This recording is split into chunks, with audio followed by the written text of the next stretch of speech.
आप देख रहे हैं समय शिखर और अब चलते हैं झारखंड की ओर।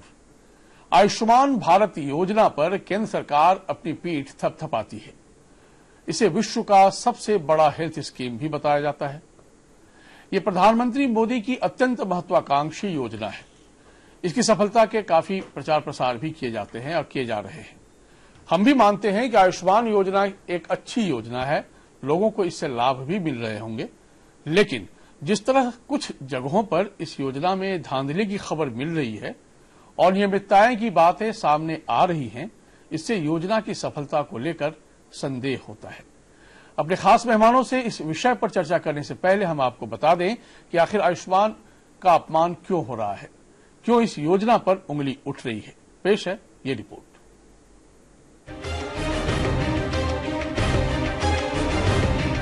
लोहरदगा शहर के गौतम नर्सिंग होम में एक ऐसा मामला सामने आया है जिससे सरकार के आयुष्मान भारत योजना पर सवाल खड़े हो रहे हैं, जहां कई कार्डधारी मरीजों का इलाज पैसे लेकर किया जा रहा है और आयुष्मान भारत योजना से राशि की निकासी की जा रही है। अब जरा मरीज के बारे में जानते हैं। हरमू टोली की दुर्गी उरांव की कमर की हड्डी टूट गई थी। 15 जनवरी को गौतम नर्सिंग होम में भर्ती कराया गया। डायरेक्टर ने 25,000 रूपए अग्रिम जमा कराने को कहा। ध्यान देने की बात यह है कि नर्सिंग होम के संचालक जिला कांग्रेस कमेटी के जिला कोषाध्यक्ष सर जिला केमिस्ट एंड ड्रगिस्ट एसोसिएशन के अध्यक्ष हैं। पीड़ित के परिजन खुद कांग्रेस के ही कुडू प्रखंड के उपाध्यक्ष हैं। अस्पताल ने उनकी भी नहीं सुनी। उनकी तो छोड़िए, स्थानीय विधायक के फोन करने के बाद भी अस्पताल ने राशि जमा कराए बिना इलाज शुरू नहीं किया। पैसा भी जमा करना पड़ रहा है या नहीं करना पड़ रहा है? 15,000 कार्ड जमा किए, अपना फॉर्म भरे। उसके बाद सरकार का जो योजना है उसी योजना से हम काम करने के लिए गिरे हैं। ऐसा बोले तो हम लोग फिर डर के मारे वो लिखित हम लोग को लिखवाया कि हम लोग पैसा नहीं दिए हैं। पैसा ले लिया, फिर भी पैसा नहीं दिए हैं, कहा कि पैसा ले लिया और किसी को लीक मत करना। डॉक्टर साहब बोले कि एक हाथ से यानी पैसा टेबल में रख दिया और बोलते हैं कि ठीक है पैसा ले लीजिए, लेकिन हमको ऑपरेशन करने में भले टाइम लगा, लेकिन अभी ड्रेसिंग के लिए घुसाएंगे और जो हम लोग स्क्रू डाले हैं स्क्रू निकाल लेंगे और तार से बांध देंगे। इस तरह से बात हुआ। हम लोग फिर से डर गए, फिर पैसा वापस नहीं लिया। अब अस्पताल के संचालक पवन गौतम की दलील सुनिए। दिक्कतें आ रही, जो पैकेज दिखाया जा रहा है वो पैकेज के अनुसार पेमेंट नहीं हो पा रहा है। पैकेज में कम हो जा रहा है, प्लस 1.5 महीना तक पेमेंट नहीं आ रहा है। हमारा सिस्टम है, बैंक से मेरा लोन स्टाफ है, महीने में मुझे पेमेंट करना है। ऐसे में क्या इस तरह का योजना का जो इलाज है उसको पहुंचाने में तक गरीबों तक आपको असुविधाएं अभी सुविधा महसूस होती है। किसी में बहुत कम पैकेज है, बहुत कम पैकेज है। सिविल सर्जन ने अस्पताल के खिलाफ कार्रवाई की बात कही है। हाँ, इस तरह की कोई भी शिकायत आती है और आ रही भी है तो उनको हम डायरी जो प्रबंधन है उनको हम लोग थ्रेटनिंग देते हैं। पहले से उसको बोले कि जो भी करते हैं तो वो आप ये गलत करते हैं, तो वो कोई भी शिकायत आता है तो इसका स्पष्टीकरण हम लोग जरूर पूछते हैं और स्पष्टीकरण संतुष्ट नहीं होने के बाद भी इसके ऊपर कार्रवाई किया जा सकता है। ये तो एक निजी नर्सिंग होम की बात है, लेकिन जिले के कई अस्पताल हैं जहां इसी तरह के हालात हैं। जरूरत है योजना की रियलिटी चेक करने की, ताकि अस्पताल अपनी मनमानी ना कर सके। समय के लिए लोहरदगा से आनंद कुमार सोनी।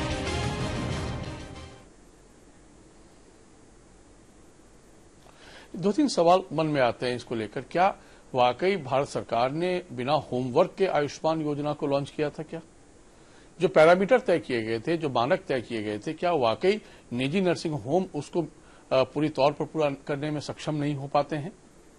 या फिर जिस तरह की तस्वीर सामने आ रही है कि वो सिर्फ अपने फायदे के लिए उन गरीबों को वापस भेज देते हैं क्योंकि उन्हें पता है कि ये पैसा तो उतना दे नहीं पाएंगे और पैसा नहीं दे पाएंगे तो अग्रिम भुगतान की भी बात करते हैं और पैसा डिले होता है इसलिए हम उसका इलाज नहीं करेंगे। तो ये कौन सी व्यवस्था है, समझने की कोशिश करते हैं। हमारे साथ इस वक्त कई खास मेहमान मौजूद हैं। रांची स्टूडियो में डॉक्टर अजय कुमार, आप पूर्व उपाध्यक्ष हैं आईएमए के, आपका बहुत स्वागत है। किशोर शाहदेव, आप कांग्रेस के वरिष्ठ नेता हैं, आपका बहुत स्वागत है। अनिल सिन्हा जी, आप बीजेपी के आधिकारिक प्रवक्ता हैं, आपका बहुत स्वागत है। और डॉक्टर संजय कुमार, आप पटना से राजनीतिक विश्लेषक हमारे साथ बने हुए हैं।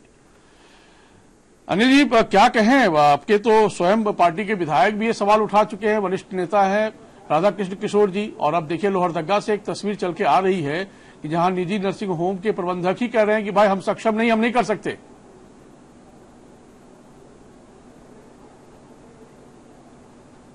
यही लोग खुद दौड़ के जाते हैं एग्रीमेंट कराने। जब आप सक्षम नहीं थे तो आप क्यों आप एग्रीमेंट करने के लिए किए? आप एग्रीमेंट का वायलेट कर रहे हैं, उन पर एक्शन हो रहा है, सिविल सर्जन ने बोला है और एक्शन होना भी चाहिए। जी, तो क्या माना जाए किशोर सहदेव जी की सरकार की ओर से कोई कमी नहीं रही है, लेकिन वो मनमानी हो रही है निजी नर्सिंग होम के जरिए?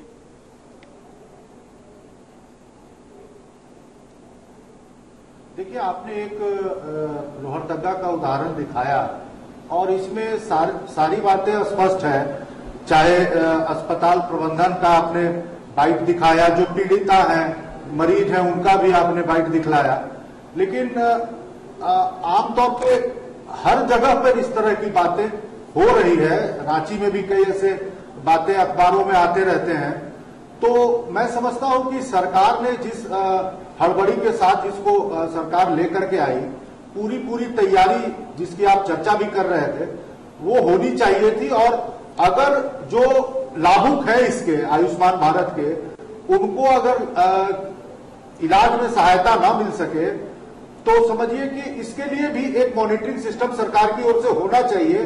और चाहे वो निजी हो, सरकारी हो अस्पताल, उसमें भी एक जो है सरकार की ओर से नकेल होना चाहिए कि जो सरकार के लाभुक है उसको पूरा इसका लाभ मिल सके, जो नहीं हो पा रहा है। डॉक्टर अजय, क्या आपको लगता है कि जो आयुष्मान योजना है, एक तो मेडिकल प्रोफेशन जो होता है बड़ा ही नोबल प्रोफेशन माना जाता है और ऐसे में जनसेवा को ध्यान में रखकर ही इसको आगे ले जाने की आवश्यकता थी, लेकिन बदकिस्मती से 1947 के बाद धीरे धीरे हमारे यहाँ हेल्थ और एजुकेशन को प्राइवेट सेक्टर के हवाले थोप दिया गया है। चलिए, फिर भी एक योजना आती है आयुष्मान योजना, जहां की तमाम हॉस्पिटल्स को पैनल किया जा रहा है, पैनल किया गया है। बावजूद उसके यदि जो गरीब हैं, जो लाचार है, जिनके पास बहुत हैसियत नहीं है, वो इसका लाभ उठा रहे हैं, उनको इसका लाभ देने से लोग इनकार कर रहे हैं, तो कहां जाकर लूप होल्स नजर आ रहा है आप लोगों को?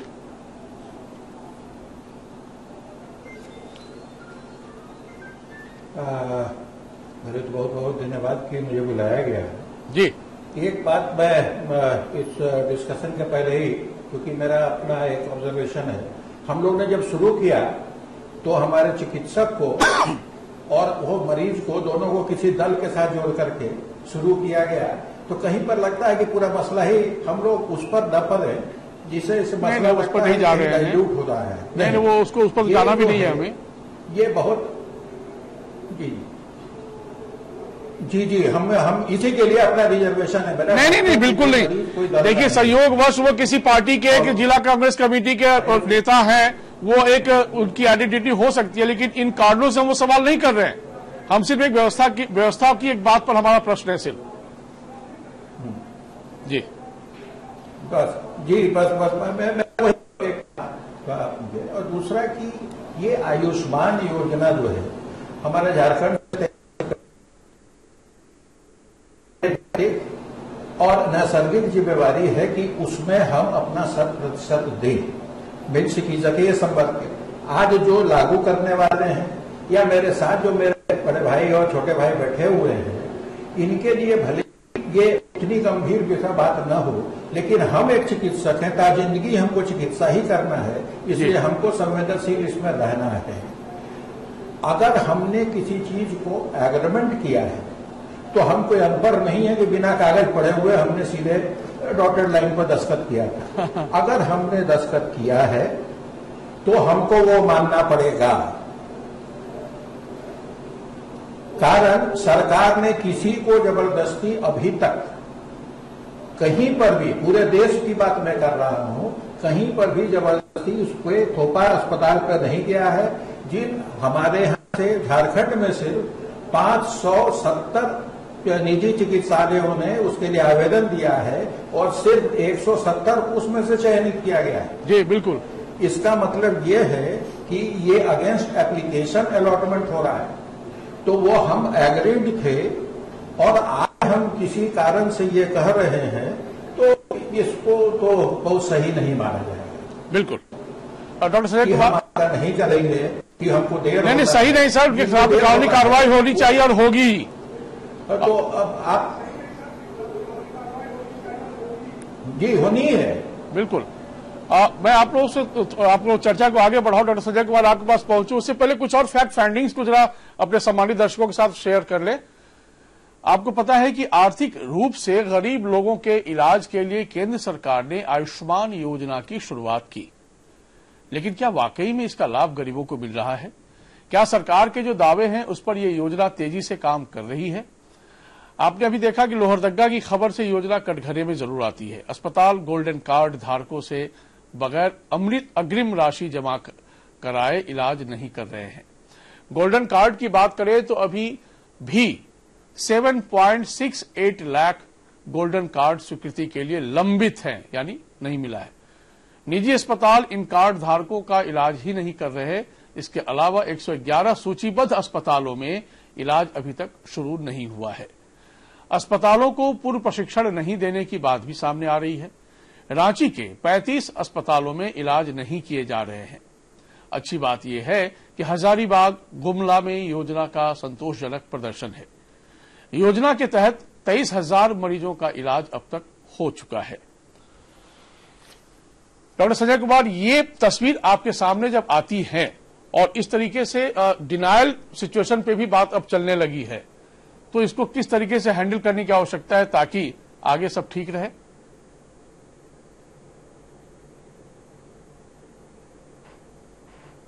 देखिए, इसमें नर्सिंग होम सीधे सीधे जिम्मेवार लगते हैं। आपने एमओयू साइन किया जी।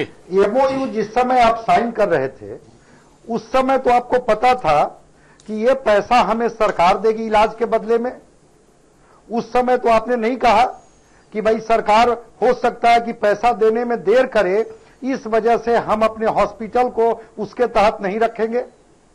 अब रह गई बात कि आप अग्रिम भुगतान भी ले रहे हैं पेशेंट से, और अग्रिम भुगतान लेने के बाद वो जो गोल्डन कार्ड है उसके माध्यम से सरकार भी आपको भुगतान करेगी।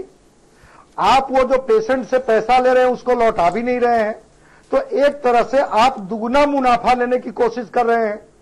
और दुगना मुनाफा लेने की कोशिश अगर कर रहे हैं तो इस योजना का जो नाम है वो केवल हेल्थ नहीं है, हेल्थ के साथ वेलनेस सेंटर भी है। तो कैसा वेलनेस भाई, कैसा कल्याण आप कर रहे हैं जिसमें दुगना उगाही की जा रही है? कि आप पेशेंट से भी ले रहे हैं कि चलो जो दे सकता है ले लेते हैं? क्या कोई पेपर पर आपने साइन किया कि इस एग्रीमेंट के तहत ये पैसा मैं ले रहा हूं और जब सरकार हमें पैसा दे देगी तो मैं आपके पैसे को आपके खाते में लौटा दूंगा?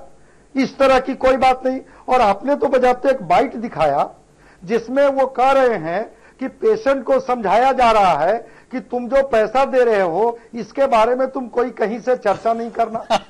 तो मैं कहता हूं कि कैसी विडंबना है कि भाई आप पर विश्वास कर करके आपके अस्पताल में रोगी जाता है और यह मान करके जाता है कि आप एमओयू साइन किए हुए हैं, वो अपना गोल्डन कार्ड लेकर के जाता है और आप ये कह देते हैं कि सरकार का पैसा कब आएगा मेरे पास, अस्पताल ये कुछ ऐसे तर्क हैं जिसको कि सिरे से खारिज करते हुए फौरी तौर पर उनके खिलाफ कार्रवाई होनी चाहिए सरकारी तंत्र के द्वारा।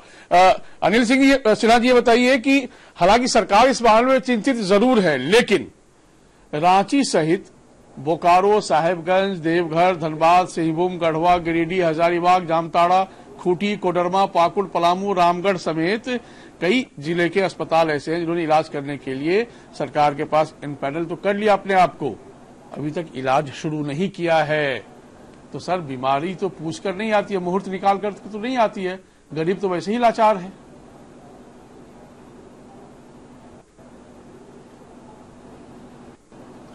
ये बात ठीक है। देखिए, ये योजना शुरू हुई और क्या 4-5 महीना हुआ है। 23 सितंबर को आया था सर। 5 महीना में सब कुछ एक दिन एक समय में ही, हाँ सितंबर को समय में हो कार्यान्वित हो जाए संभव नहीं है, माने थोड़ा सा प्रैक्टिकल डिफिकल्टी होती है। संभव काहे नहीं है, अगर दिल से चाहेंगे तो संभव भी हो सकता है, लेकिन धीरे धीरे सब ठीक हो जाएगा। फर्स्ट सर देखिए, सब ठीक हो जाएगा। आज तक तो आजाद भारत में 72 साल गुजर गए, हम लोग तो यही देख रहे हैं कि सब कुछ ठीक हो जाएगा, और खराब होता रहा है हेल्थ सिस्टम।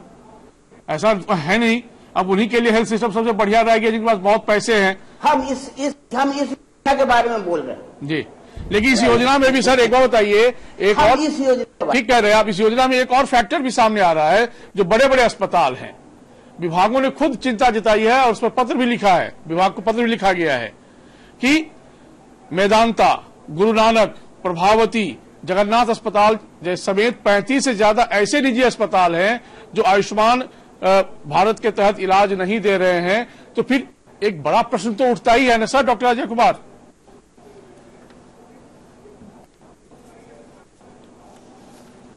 जी नहीं, प्रश्न ये है कि आपने ऑप्शन पूछा है कि आप देंगे कि नहीं।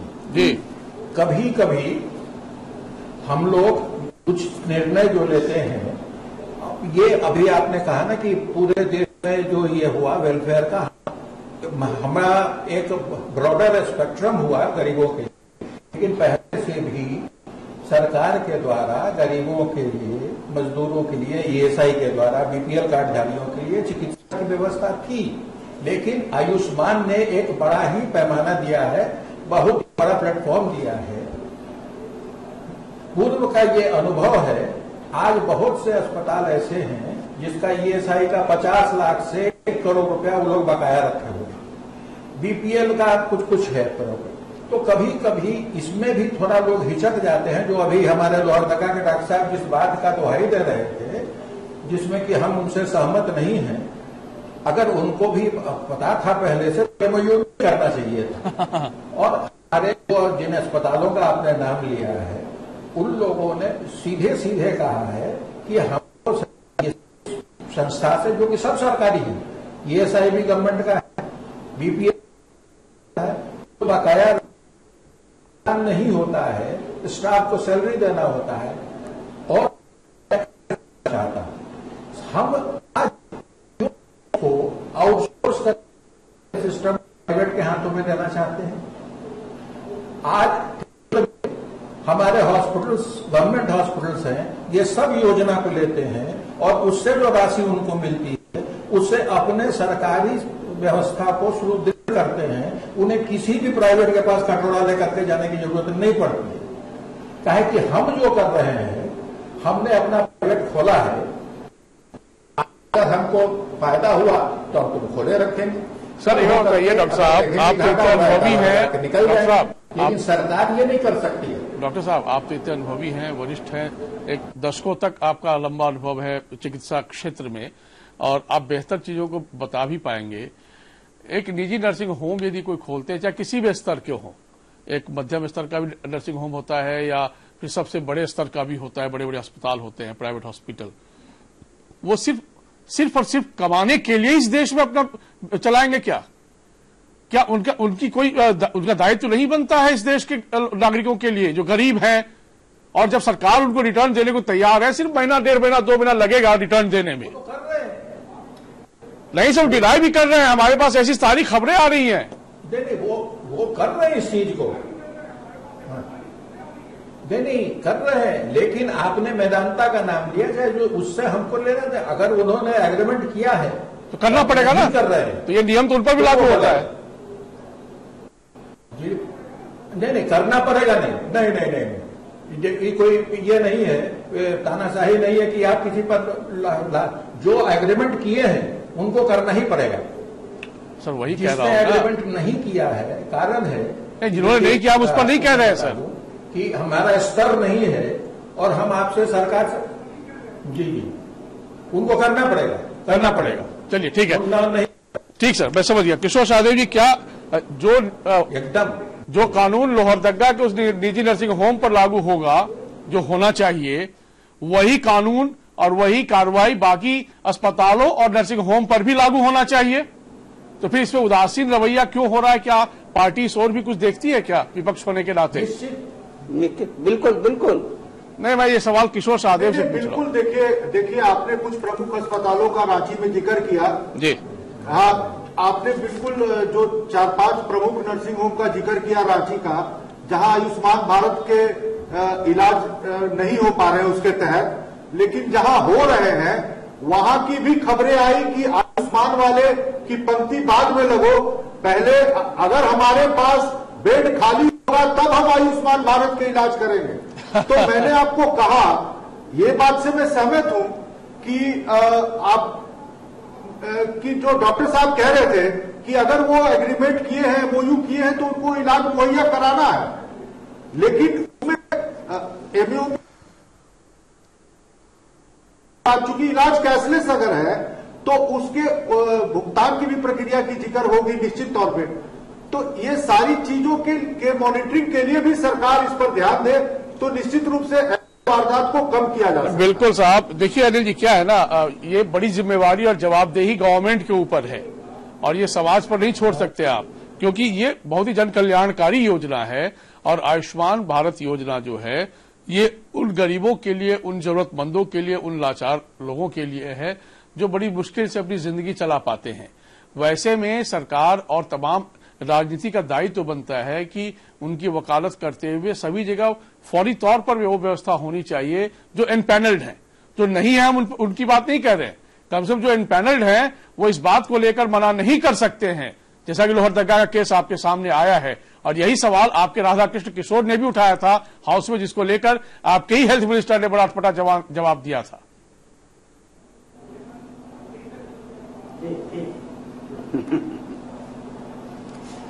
देखिए, ये लाभकारी योजना है, इसको स्थापित करने के लिए सबका सहयोग का जरूरत है। और इसमें जो भी एग्रीमेंट कर रहे हैं, जो भी निजी अस्पताल, प्राइवेट नर्सिंग होम, वो एग्रीमेंट पर स्ट्रिक्ट रहे और सरकार को चाहिए जो एग्रीमेंट को वायलेट कर रहे हैं, तोड़ रहे हैं, उस पर तुरंत कार्रवाई करे, FIR करे। FIR से डरते हैं, एग्रीमेंट कैंसिलेशन से कोई नहीं डरता है। और कंपनसेशन एग्रीमेंट वायलेट का कब होगा सर ये सब काम? होना होगा, कब होगा? धीरे धीरे रास्ता पर आना चाहिए, हम ऐसा उम्मीद करते हैं। सर FIR कब होगा? कानून कब काम करेगा?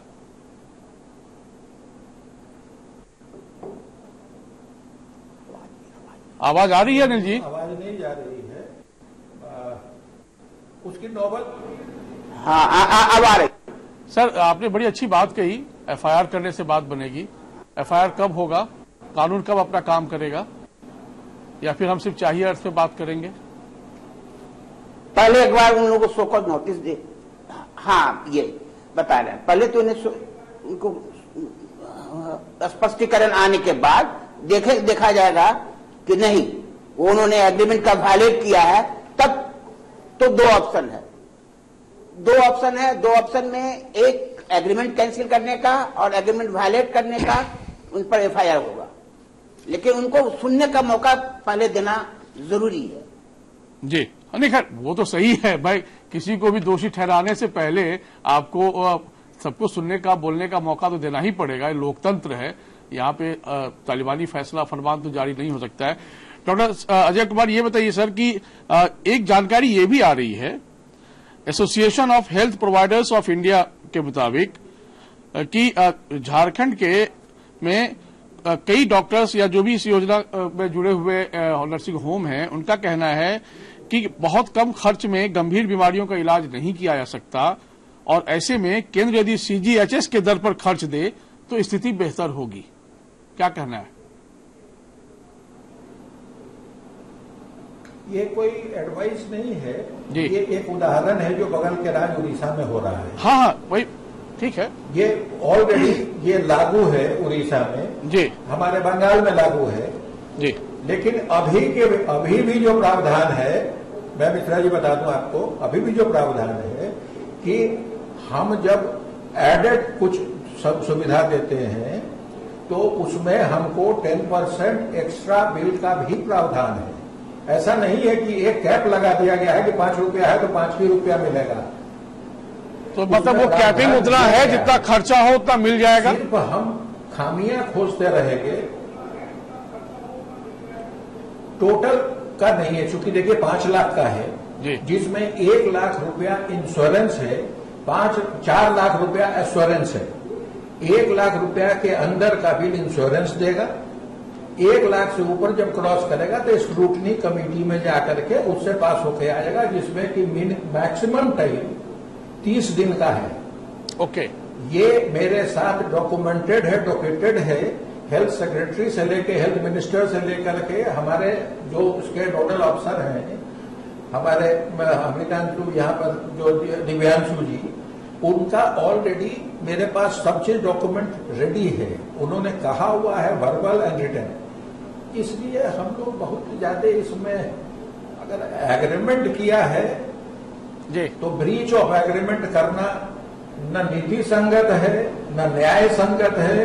दूसरे में आप कर सकते हैं, रोग में ये चीज नहीं चलेगा सर। बहुत अच्छा लगा आपका ये बयान। कम से कम रोग व्याध में तो नहीं चलेगा ये। संजय कुमार जी, क्या आपको लगता है कि सरकार ने जो एक महत्वाकांक्षी योजना लॉन्च की है 23 सितंबर को इस देश में, अब तक 10.5 करोड़ का भुगतान तो 3 महीने में हो चुका है, लेकिन जब केंद्र सरकार की महत्वाकांक्षी योजना है और ये उन लोगों को एड्रेस करना है जिनके लिए कि तमाम राजनीति सक्रिय रहती है, मुखर रहती है और जिनके भलाई के बारे में हर कोई सोचता भी है, लेकिन जब क्रियान्वयन की बात होती है तो पूंजीपति जो लोग हैं, जो बड़े बड़े अस्पताल के प्रबंधन के मालिक होते हैं, वहां जाकर यदि कुछ इस तरह के फैक्टर्स काम कर रहे हैं और उसे यदि डिले हो रहा है, किसी को इलाज नहीं मिल पा रहा है, तो इसको सरकार को किस तरह का रोड मैप बनाने की आवश्यकता लगती है आपको?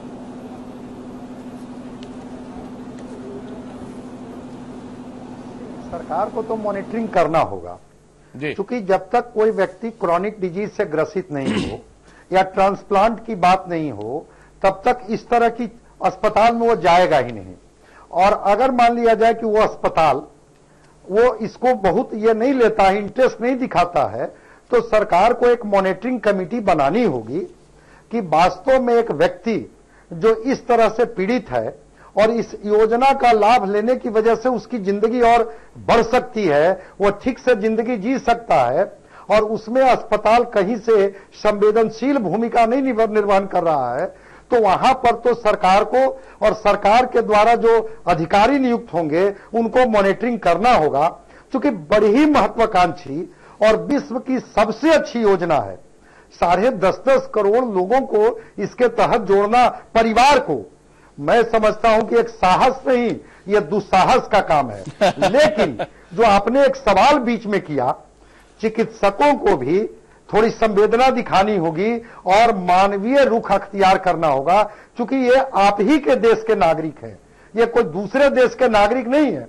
तो सरकार की योजना भी हो और आपका भी सकारात्मक रुख हो, तभी जाकर के ये योजना हो आकार ले पाएगी। बहुत शुक्रिया डॉक्टर संजय कुमार, आपका बहुत धन्यवाद। अनिल जी आपका बहुत धन्यवाद। किशोर जी आपका बहुत विशेष धन्यवाद। डॉक्टर अजय कुमार आपका, आपने बहुत सारे ज्ञानवर्धन की बातें भी बताई और जो स्टैंड होना चाहिए उससे भी आपने वाकिफ कराया। लेकिन आयुष्मान का अपमान करने का हक तो किसी को नहीं जाता है, सिर्फ इसलिए नहीं जाता है क्योंकि आप यदि एक एग्रीमेंट के अंदर आ चुके हैं, आपने करार कर लिया है, उन शर्तों को मान लिया है, तो आपको कोई हक नहीं बनता कानूनी तौर पर कि आप किसी को मना करेंगे यदि वो कार्ड धारक है, गोल्डन कार्ड धारक है। लेकिन ये बात जरूर है कि प्रोसेस संभवतः थोड़ा स्लो जरूर चल रहा है झारखंड में, क्योंकि अब तक 7.5 लाख लोगों का गोल्डन कार्ड बनना है, जो मामले अभी तक लंबित पड़े हुए हैं। सरकार को इस पर भी ध्यान देने की आवश्यकता है। लेकिन जिनका जो गोल्डन कार्ड धारक हैं, उनका भी यदि इलाज नहीं हो रहा है, जबकि सरकार का साफ कहना था कि यदि उन्होंने कार्ड नहीं भी बनाया है तो उनके पास जो भी अपना सर्टिफिकेट हो उस आधार पर भी उनका इलाज हो सकता है। सोचिए, 2 बातें सामने आ रही हैं और दोनों विरोधाभास हैं। अपने नागरिकों का भी ख्याल रखना सिर्फ सरकार का दायित्व नहीं है, समाज के हर वर्ग का दायित्व है। यदि वो गरीब मजलूम है और वो यदि सेवा चाहता है तो प्लीज उसकी मदद नहीं, कर्तव्य निभाइए। नमस्कार।